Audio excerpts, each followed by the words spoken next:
Hello. I was looking on YouTube and surprised how very few people have actually put this list on. I would have thought it would be an obvious favourite. Top 10 heavyweights ever.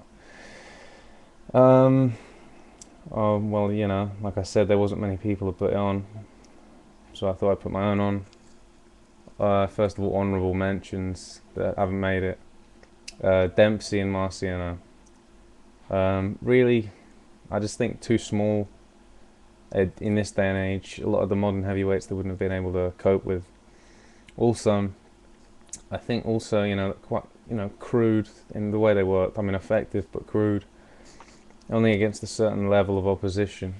Um, yeah, I mean, obviously Marciano never beaten, so you can always bring that up. But really, you got to look at who he fought.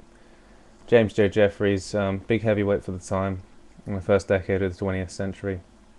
World champion, first man to retire undefeated as world champion, but was tempted back out of retirement to fight Jack Johnson, first black heavyweight champion.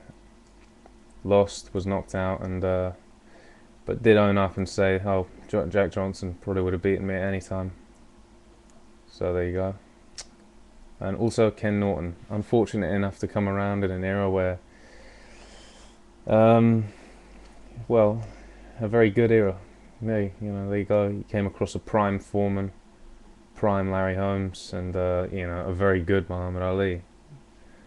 Um, but did beat Muhammad in the first fight, so I think that does put him up there.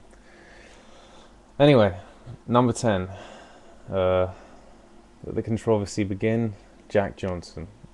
He makes my number 10 because he was at 6'1" and a half, at 185 to 208 pounder in his peak. His prime weight.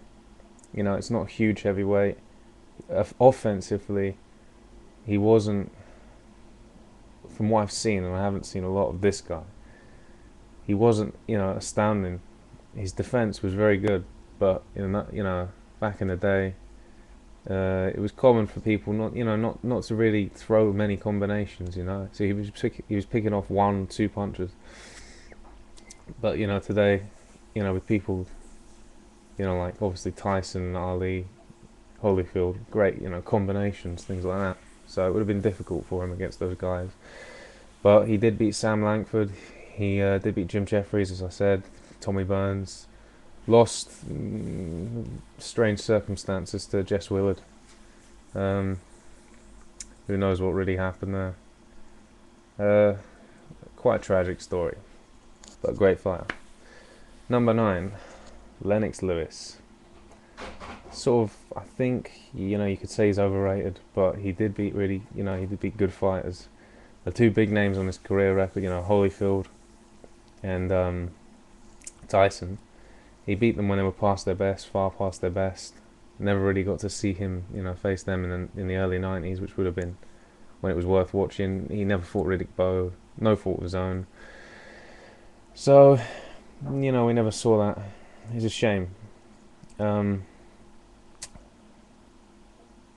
he did, however, fight, good fighters at their best. He fought Gary Mason at his best, uh, Ray Mercer at his best, Andrew Golota, Michael Grant, David Tua, um, Klitschko, Vitaly Klitschko.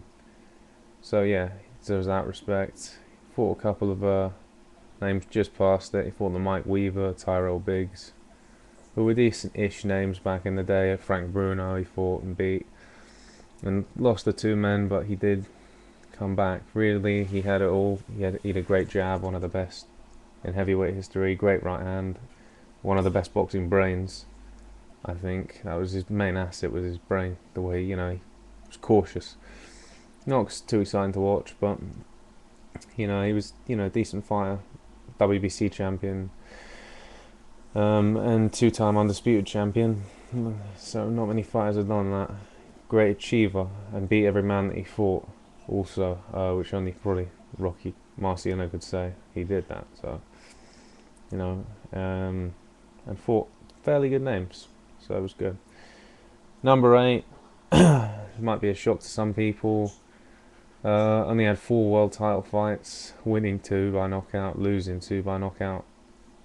both to the same. Lost both to the same guy. Won both against the same guy. Beat Floyd Patterson twice, and lost to Muhammad Ali twice. One of the most feared fighters, heavyweight or non-heavyweight, in history. One of the hardest punches pound for pound in history. Maybe only George Foreman and Ernie Shaves could sort of say they hit as hard as him, and he might have even hit harder. Wasn't really tested at his best. Wasn't tested at the right times. It's a shame, but he was from 1959, 1960 to 1964-5 was the most feared heavyweight, feared man on the planet. Mob connections dragged him down, and it was a very sad story in the end. Number 7. People have the illusion that maybe you have to dominate the era to be the best. I disagree. I think, this guy is Joe Frazier, number 7. Smoking Joe. He didn't dominate the era because he was around at the time of Ali, and he was around at the time of Foreman. But he was champion longer. He basically had the 5th longest reign in heavyweight history. Jack Johnson, Jack Dempsey, Larry Holmes and Joe Louis, only people who held the title longer. Defended it 9 times. Once against Muhammad Ali, obviously beat Bonavina twice, beat Jerry Quarry, Jimmy Ellis, and Buster Mathis. Good fighters. So it does deserve respect. It took a prime George Foreman to remove the title from him, and obviously the rematch was with Ali. He lost, but really he always put up a fight. Only lost to 2 guys. Ali and Foreman. He managed to beat Foreman, of course. Managed to beat Ali 1 out of the time. So really, the only guy that really put him out was George Foreman. It's no shame. Really good fighter. A little small, so might have had a bit more trouble against some of today's heavyweights. But really, on heart, chin, just that sort of thing. I think he can come through pretty much anything. I think head movement. He may have just, he would have just had it over Liston there. Liston.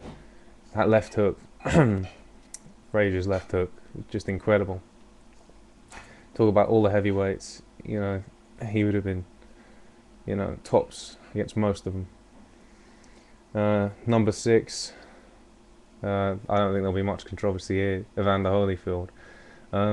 People sort of think of the Tyson fight. They think of the Tyson fight in '96 and think, oh, what a great performance. No. I think his greatest performance was probably winning the cruiserweight title in his 12th fight against Dwight Muhammad Qawi. That was 1986, and basically he and Tyson, the divisions next to each other, they were a mirror image of each other.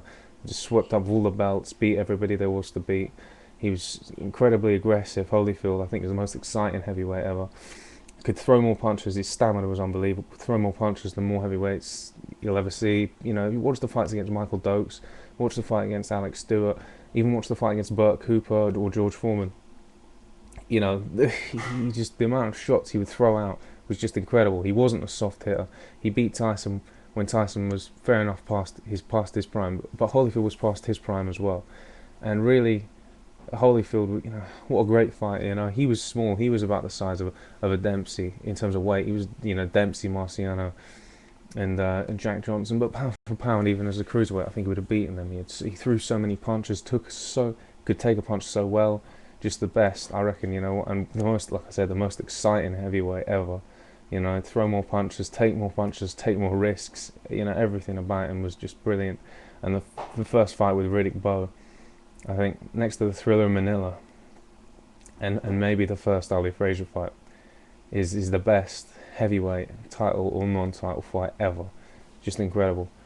Obviously, he regained the title, which was a big thing. He was 2-time undisputed champion and 2-time WBA champion. Some people say 4-time world champion, but it's tough now that there's so many belts. It's tough to say, because then up to 4 guys can call themselves the world champion. It's odd. But he would have held the title no matter what era he was in. He would have given anyone a fight as well. Okay, gonna have to finish this one here, but check out the second video and see my top 5. I welcome responses.